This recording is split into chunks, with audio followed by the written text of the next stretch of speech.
Butterflies return someday. Hey, so welcome back. Today's conversation is not light. It's not polished. It's not designed to make anyone comfortable. And that's because some of the most vulnerable among us are not comfortable. And that would be our children. They're not comfortable. It's designed to tell the truth so that they can be. Because there's a contradiction that we keep seeing in communities, no specific one, probably most of them, if not all. Institutions, fan cultures, leadership circles, especially, even our families.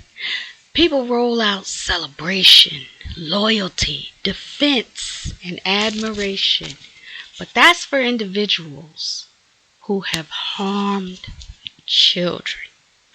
And then with that same breath, those same people who defended mightily people who harm children will say, we care about kids. No, bring your kids here because we're safe for children. Oh, no, over here we have a heart for children. When they don't. Not when it comes to not defending people who harm children. So let's sit with this honestly today because we actually need to have a lot more conversations about this. Alright, let's name that contradiction. There's a dangerous illusion that kind of exists. It says you can honor someone publicly while ignoring who they have harmed privately. That you can celebrate extraordinary talent while dismissing the damage that they've done. It says that charisma cancels all the cruelty that a person has done. That success rewrites history. But harm doesn't evaporate because someone is famous, what? Or because they're talented or gifted in some area. Abuse does not become acceptable because someone is gifted or famous or talented or on the charts or writes good songs or has made opportunities for others in show business somehow. A child's trauma does not become negotiable because the perpetrator is admired. Let's say something even more plainly. Children are not safer because an abuser is entertaining. The red carpet problem. When a community lays out the red carpet for someone who harmed children, several things happen. Survivors inside that community go silent. Children learn that status outranks safety. They don't say anything, but they see it. They see how adults are engaging with this harm. They're learning. And they learn that if someone's successful, if they're famous, that far outranks their safety and the safety of other children. Victims see for themselves who is truly protected, and bystanders absorb the hierarchy of value. Everybody's seeing this. No one's necessarily telegraphing it or saying it or anything like that. But everybody's learning. The message becomes talent is greater than truth. Talent is greater than truth. Power is greater than protection. Image is greater than innocence. And children are definitely sensitive to this. You all know I worked on the hotline 4 times. working specifically, we had a lot of children on the online hotline contact us, and some of their parents, grandparents, or whomever was, probably a lot of them said, "Oh, the other person was either in the room or in the next room, and they're on the hotline talking." You'd be amazed what they pick up on that they haven't told these other people. But they pick up on these things. They notice who adults excuse. They notice who adults defend. They notice who adults are afraid to challenge. Even when none of them say a word. When they haven't said a word to you, they still have noticed. The myth of separation. People often argue, "Oh, but see, all of that they did, that's separate from their work. That's separate from their art. That's separate from them being the greatest at this or the greatest at that or the leader of this. Oh, but see, we don't know the full story. Oh, but see, they've done so much good." Now here's the reality. A child, does not experience harm as some abstract debate. A child's nervous system does not care about awards. It doesn't care about charts. It does not care about box office numbers, political office, or spiritual titles. Impact is impact. Damage is damage. It's not better because this damage came from someone who's a politician now, or someone who won some awards, or someone who has music playing. It could actually be a little worse because now I gotta see them all the time. I gotta hear them all the time. It's certainly not better because of it. And goodness in one area does not erase complete devastation in another area of someone who has to spend their entire lifetime healing. And what we know about people who harm children statistically is that these folks typically have more than one victim, not one. That's the sickness. It's typically not one victim. It's more than one. So you've got several people devastated and trying to heal, spending a lifetime doing that. And then their families and people they love impacted by that as well. So start multiplying. All because of one person. You cannot balance child harm with public charm. Now, let's talk about what safe for children actually means. Being safe for children, that's not a slogan. Maybe folks hear so much they go past it, but listen, it's not a aesthetics thing. It's not a branding. It's not your photo that you see with smiling photos of kids in the youth program. You know the photo. It's not that. It has requirements attached. It's moral clarity. It's knowing what is right and what is wrong for children. It is boundaries that hold firm under pressure of trends, under pressure of what someone else wants, under political pressure, under funding pressure. Those boundaries still hold firm no matter what. They still put the child first and in the center. It requires refusal, absolute refusal, not going to happen, never, never, never. refusal to excuse predatory behavior for any reason. I don't care if it's a good song. I don't care if it's a host of good songs.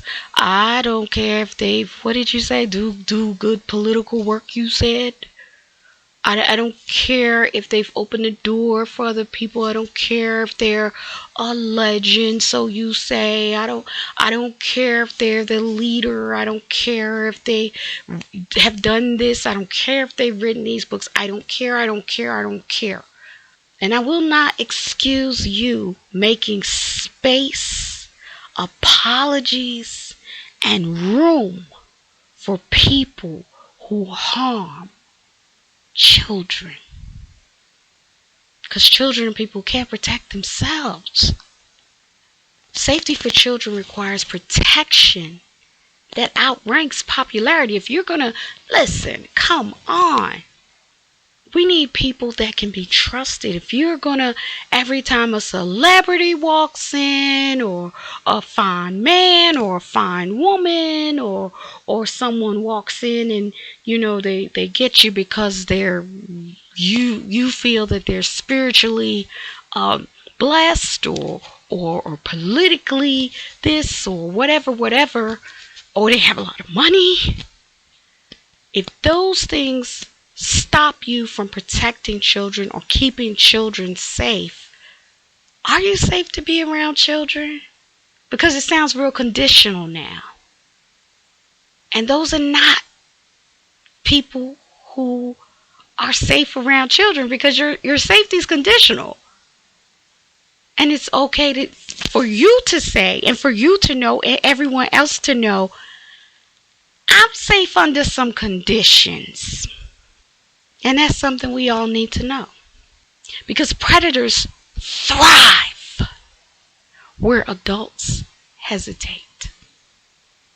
Predators thrive where admiration clouds judgment. I didn't ask you to decide that they're absolutely guilty immediately upon someone saying something, but the fact that you can't even go there.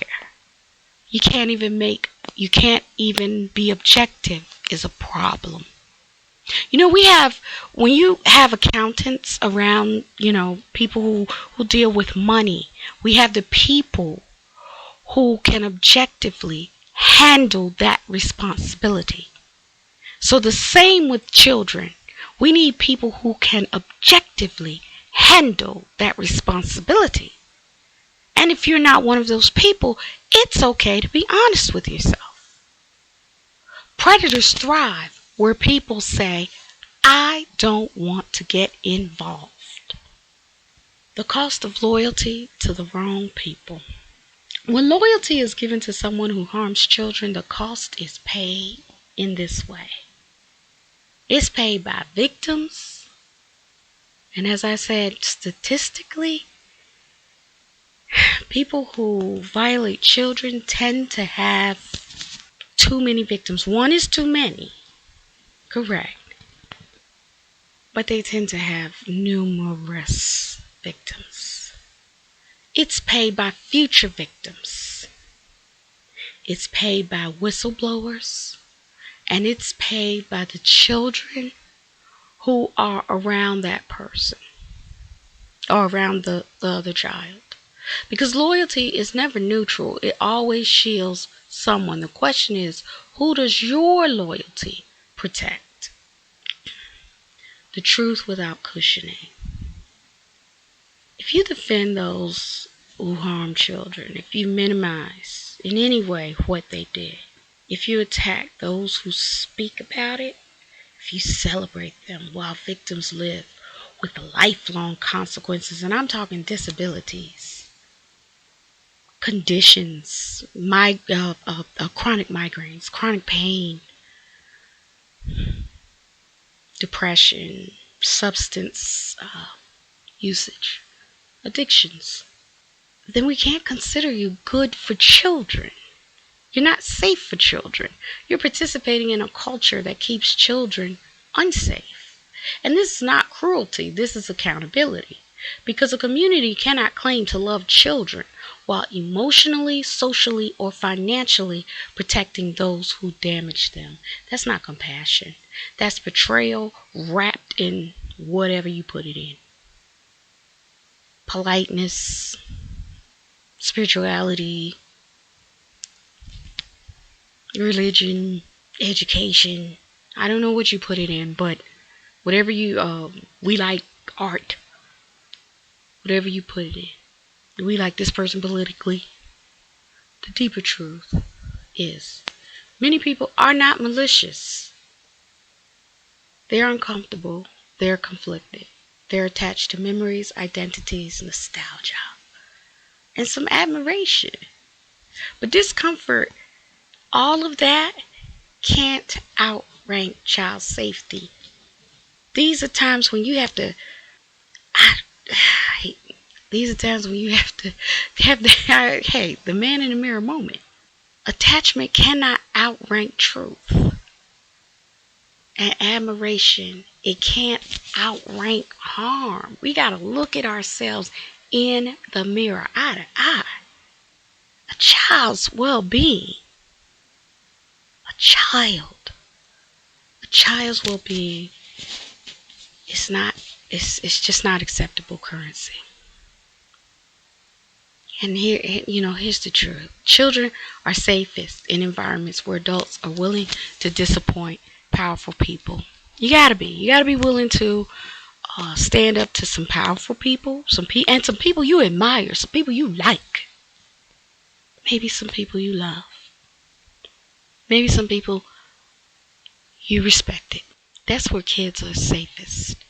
Children are safest where truth outranks image. I don't care what it looks like. I don't care what it looks like. That's what we've got to be willing to say. I don't really care what it looks like. The important thing is that children are safe. Children are safest where harm is not rationalized. Well, everybody deserves a second chance. Oh, but I think this is like his 302nd chance.